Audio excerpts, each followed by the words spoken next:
name is Susan Tan. I'm from the Philippines.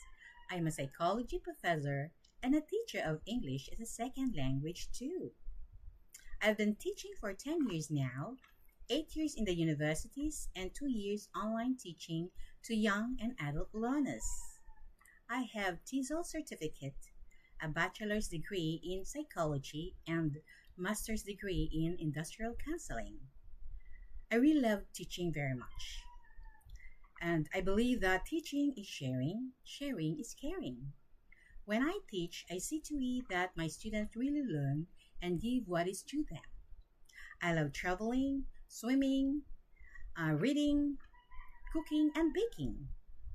Thank you very much for the opportunity. See you then. Bye.